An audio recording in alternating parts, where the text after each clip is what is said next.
Bonjour à toutes et à tous et bienvenue dans cette Web TV MMI.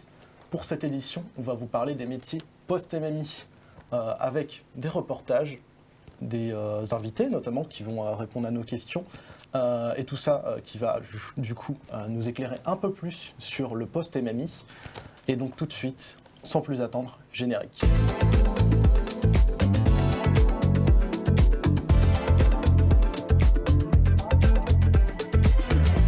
Comme je l'ai mentionné juste avant, pour cette émission, je ne serai pas tout seul. Je serai tout d'abord en compagnie de Monsieur Venant, chef du département MMI. Comment allez-vous ? Bonjour, très bien, et vous ?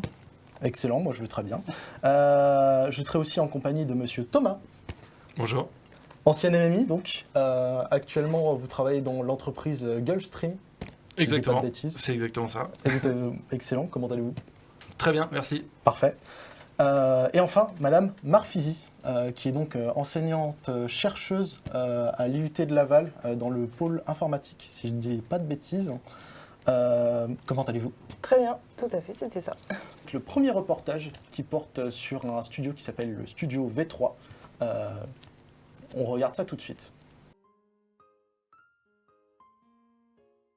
Le directeur artistique va être la personne qui va faire le saut créatif entre la rencontre avec le client, le sujet sur lequel on travaille, le positionnement, les messages qu'on va faire passer, et lui va mettre en image en fait tous ces messages. Donc il a un rôle clé. Donc son job, ça va être de faire de la veille, de faire de la recherche, de proposer des choix visuels, de travailler sur l'identité visuelle, sur la charte graphique d'un client. Donc ça c'est très important. Qu'il s'agisse de supports digitaux, de supports print, annonces ou autres affiches, à un moment donné, un directeur artistique va intervenir parce qu'il a la maîtrise technique et il doit bien comprendre le pourquoi de ce message. On divise la journée en plusieurs séquences. Donc forcément, des séquences qui vont être consacrées au projet en tant que tel. Donc, est-ce qu'on a la bonne idée ? Est-ce que l'ADA qu'on a faite est bonne ? Ça, c'est un échange avec l'équipe ici de graphistes, de créa. Et puis ensuite, il y a toutes les autres parties. Ça va être de faire des propositions commerciales, de trouver des clients, de relancer le cas échéant, d'échanger, parce qu'on a beaucoup d'allers-retours dans notre métier, parce que c'est pas une science exacte. Donc voilà, c'est une succession de micro-événements qui vont faire que la journée est une amplitude assez large et surtout très très variée. Mais c'est lié au métier qu'on exerce. Donc voilà tout pour ce premier reportage. Monsieur Venant, vous êtes professeur à l'IUT de Laval, donc comme on l'a mentionné avant. Vous accompagnez de nombreux élèves MMI chaque année. Quels sont les débouchés les plus fréquents ? Dans les contrats les plus fréquents, on va avoir à l'issue de l'IUT, alors déjà il faut revenir un peu en arrière, tous les étudiants ne travaillent pas à l'issue de l'IUT, à l'issue du diplôme. La majeure partie poursuivent leurs études, on est environ à 40% qui vont aller jusqu'au master. Il y a des raisons, on est dans le tertiaire, en France c'est assez intéressant. 30% qui vont au moins en licence professionnelle, puis après qui travaillent. Et on en a finalement que 18% qui s'insèrent directement après les 2 ans. Alors je rappelle qu'actuellement on est encore sur le diplôme de 2 ans, vous allez partir pour 3 ans. Donc voilà, c'est un petit peu les chiffres. Si on regarde à 6 ans après, donc tout le monde est inséré, on en a très très peu qui sont en recherche d'emploi, c'est environ 4%. On va avoir principalement comme débouché tous les métiers autour de la stratégie de communication. Donc ça va être rédacteur web, chef de projet, ce qu'on appelle product owner, donc tous les métiers qui vont être autour de la réalisation d'applications web, de produits numériques, sans pour autant être le réalisateur lui-même, ceux qui vont orchestrer un peu la réalisation. On va avoir les métiers sur la partie plutôt création. Donc là, on va en avoir beaucoup qui vont se diriger vers l'infographie, l'animation 2D, 3D, les métiers de la direction artistique, même si c'est des métiers qui nécessitent beaucoup d'expérience, donc c'est pas à l'issue du diplôme qu'on va se diriger directement vers ça. On va avoir également les métiers du travail de l'effet graphique, donc on en a quelques-uns qui partent faire de l'effet spécial, travailler dans la réalisation, vraiment sur la partie audio numérique. Super large en fait. Ouais. Et il y a un troisième volet qui est le développement web. On retrouve les 3 volets de MMI. Oui, oui, évidemment. Et là, on en a en fait on a beaucoup d'étudiants qui n'aiment pas trop le développement pendant les études. Et quand on revient 6 à 10 ans après, on en a beaucoup en fait qui sont devenus développeurs web. Donc développeurs front pour toute la partie visuelle, développeurs back pour la partie serveur, et beaucoup sont développeurs ce qu'on appelle full stack, qui développent sur tout un panel de technologies pour le web. Donc beaucoup de sites web, beaucoup d'applications web, et certains sont dans l'appli mobile ou d'autres sont partis vraiment vers l'informatique industrielle. C'est un peu plus rare. D'accord, mais, Voilà. Mais on ne soupçonnerait pas finalement que ces personnes... C'est un secteur qui embauche énormément en France. Il y a énormément de besoins, ça paye bien. Oui, mais on est... faut pas se leurrer, on est principalement sur des étudiants qui vont rester en France. On en a qui partent à l'étranger, il y en a qui reviennent, quelques-uns qui vont au Canada, mais la grande majorité reste en France. Et en France, c'est un secteur qui va recruter énormément, à des niveaux d'études plutôt autour de Bac plus 5, c'est pour ça qu'on a une poursuite d'études, au moins en licence pro. Et donc beaucoup se retrouvent bien à l'issue de leurs études, avec un peu d'expérience dans les métiers du développement. D'accord. C'est vrai qu'on ne serait pas tout à fait douté qu'il y aurait plus de masters finalement que de gens qui arrêteraient à la fin du DUT MMI. Mais c'est vrai que c'est une formation très polyvalente et ça explique justement le fait que souvent les gens continuent après pour se spécialiser un peu plus. De votre côté, Monsieur Dylan, vous avez été étudiant en MMI, on l'a déjà mentionné. Qu'est-ce que cette formation vous a permis de développer comme compétences et comment vous les utilisez aujourd'hui dans votre travail ? Alors la formation m'a permis de développer beaucoup de compétences différentes et finalement c'est grâce au panel de ces différentes compétences que je me retrouve à exercer le métier que j'exerce aujourd'hui, c'est-à-dire chef de projet web, où je suis en contact avec des directeurs artistiques, des développeurs, des directeurs commerciaux aussi. Et mon rôle va être de coordonner finalement les projets autour souvent d'un produit ou d'un service pour que tout se passe bien et que ce qui a été planifié se déroule correctement.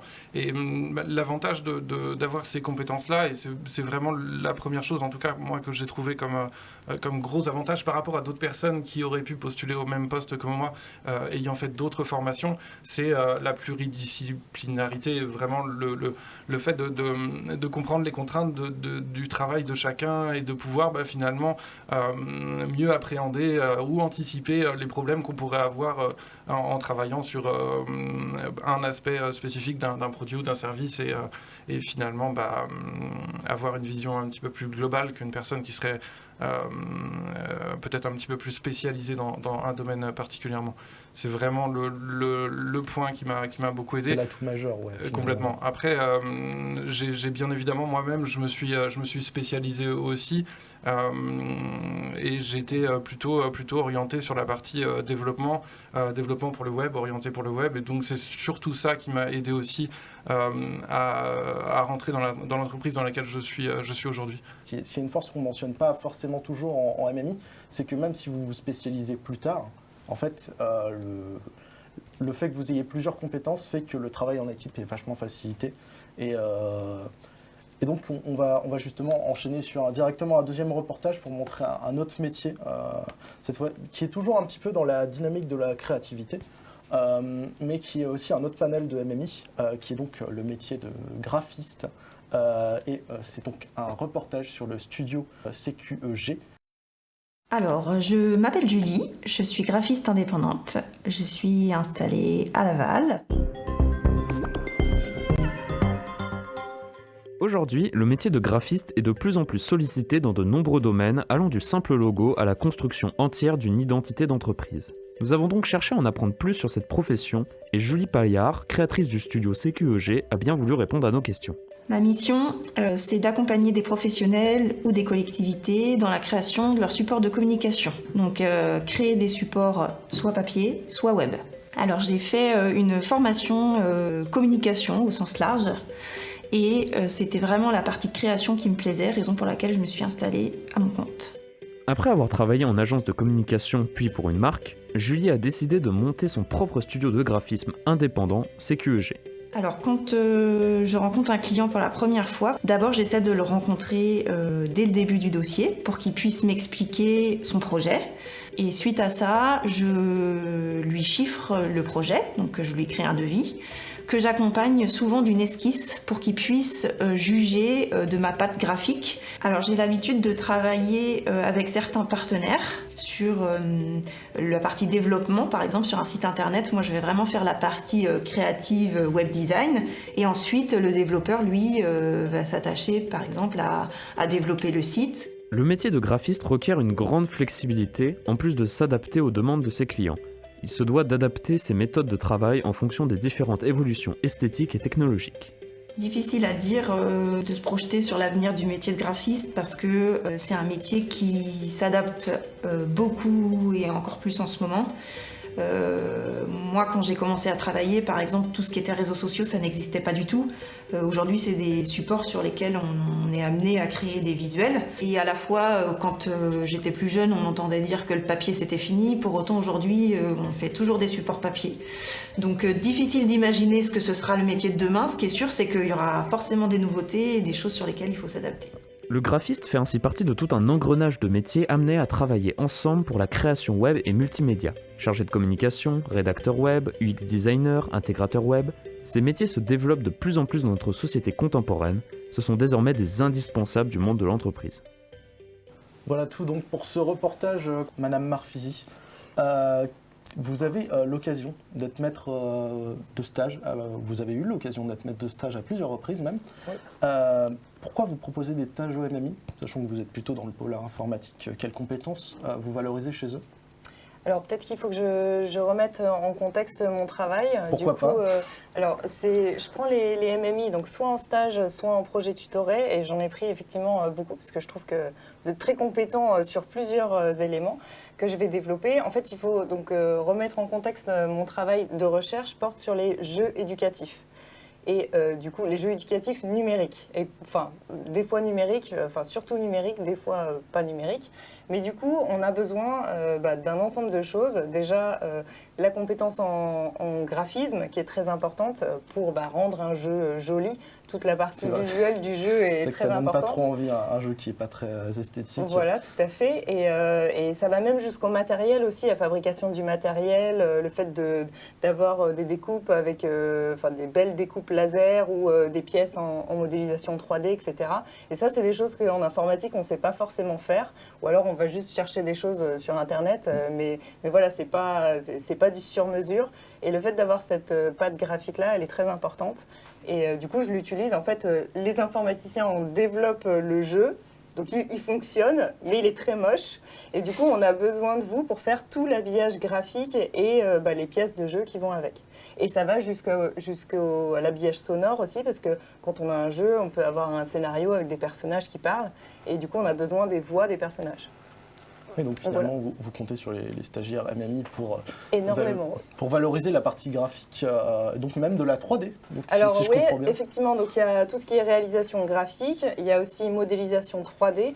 Notamment, on a une application en réalité augmentée où on voit des petits personnages 3D qui interagissent. Ouais.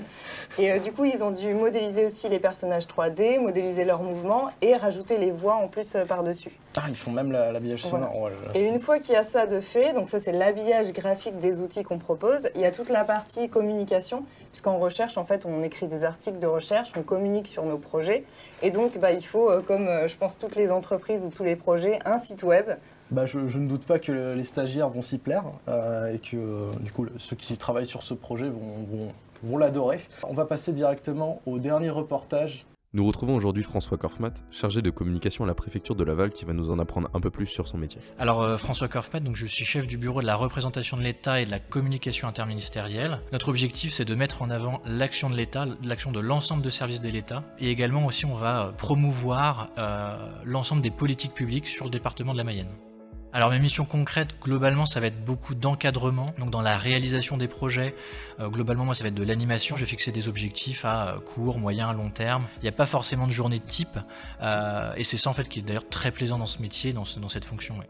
Alors dans tous les métiers de communication, il y a toujours des difficultés, des particularités, etc. Mais là aujourd'hui, on gère la communication de l'État dans le département. Les citoyens, en fait, ils attendent d'avoir une communication de l'État, qu'elle soit claire, précise, que l'information qu'on diffuse soit vérifiée, que les faits soient avérés, etc. Donc on a vraiment un besoin et une nécessité de rigueur, de reboucler l'info avant de communiquer. Il existe de nombreuses différences dans les métiers de la communication entre le secteur privé et la fonction publique. Au sein de cette dernière, le salaire est variable en fonction du grade et de l'ancienneté. Généralement, les chargés de communication sont des catégories A et leur rémunération en début de carrière, en salaire net, ça tourne autour de 2 000 €. Faut pas laisser de côté la communication institutionnelle. Parce que l'État a besoin, enfin l'État et les collectivités, le système hospitalier, ils ont besoin d'infographistes, ils ont besoin de développeurs web et j'en passe. Et donc en fait, il faut pas oublier ce pan-là de l'activité. Et au contraire, il y a beaucoup de métiers très enrichissants au sein de la communication institutionnelle. Le chargé de communication occupe une place primordiale dans les projets et représente une des nombreuses facettes du domaine de la communication digitale. Il est amené à se développer dans les prochaines années. Donc voilà pour ce reportage sur le chargé de communication de la préfecture de Laval. Durant cette émission, on a beaucoup parlé de l'aspect communicationnel de la licence, mais aussi de l'aspect graphisme, tout ça, infographie. Mais MMI, ce n'est pas que ça, Monsieur Venant. Est-ce que vous pourriez nous aiguiller un peu plus sur ce qu'on peut faire, notamment dans des domaines comme la programmation ou le réseau en MMI ? Alors tout à fait, donc il y a un gros volet de la formation qui concerne l'informatique. Alors, on va se distinguer du département informatique dans le fait que nous on est vraiment très orienté sur toutes les problématiques du web et de l'internet en général. Donc on va traiter les grandes thématiques de l'informatique à travers ce prisme. Donc le développement va concerner principalement le développement d'applications sur le web. Quand on parle d'applications web, on va parler de sites web, on va parler d'applications mobiles, d'applications sur tablette, d'applications dont l'objectif est de proposer des fonctionnalités aux utilisateurs en exploitant Internet. Donc des métiers plus orientés web dans ce cas-là. Complètement, oui. À la différence du département informatique qui va être beaucoup plus orienté sur de l'informatique dite de service à l'origine.